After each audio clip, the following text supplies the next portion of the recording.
EU-Freizügigkeit. Sie möchten als EU-Bürgerin nach Deutschland ziehen oder leben bereits hier?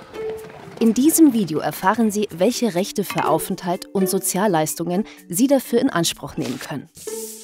Als Staatsbürgerin der Europäischen Union sind Sie berechtigt, sich in jedem EU-Staat aufzuhalten. Mit Ihrem Personalausweis können Sie Ihre Wohnadresse beim Bürgeramt anmelden, ohne Visa, ohne weitere Dokumente. Das gilt auch für Staaten, die nicht EU-Mitglieder sind, nämlich Norwegen, Island und Liechtenstein. Auch für britische Staatsangehörige gilt es in bestimmten Fällen.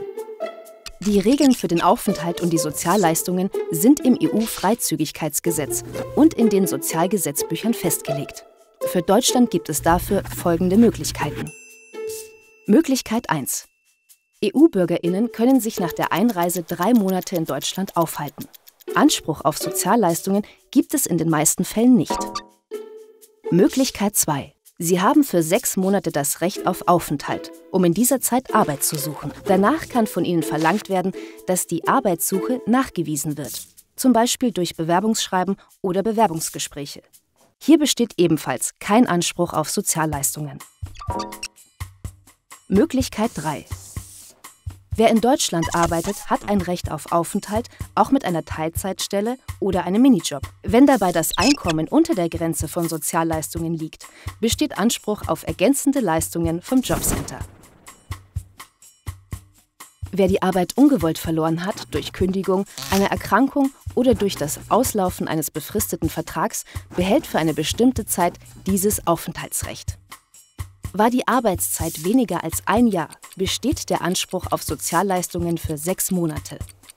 Bei über einem Jahr Arbeitszeit besteht das Aufenthaltsrecht weiterhin unbefristet und damit auch der Anspruch auf Sozialleistungen. Möglichkeit 4. Wenn ein Familienangehöriger ein Aufenthaltsrecht für die EU besitzt, überträgt sich dieses Recht auf die anderen Familienangehörigen, egal ob sie selbst EU-BürgerInnen sind oder nicht. Möglichkeit 5. Wenn keine der anderen Voraussetzungen erfüllt sind, haben EU-BürgerInnen ein Aufenthaltsrecht, wenn ausreichend finanzielle Mittel für ihr Leben und eine Krankenversicherung vorhanden sind. Sind diese Bedingungen nicht erfüllt, kann die Ausländerbehörde das Freizügigkeitsrecht entziehen. Die betroffene Person bekommt eine Benachrichtigung, dass sie ausreisen muss. Nach der Rückkehr in das Herkunftsland darf diese Person wieder nach Deutschland einreisen. Es gibt hier keine Einreisesperre. Für diese Gruppe gibt es keinen Anspruch auf Sozialleistungen. Möglichkeit 6.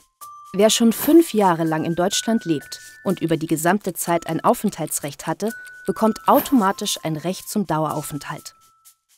Ab dieser Zeit besteht Anspruch auf Sozialleistungen, unabhängig davon, ob die Person gerade eine Arbeit hat oder nicht.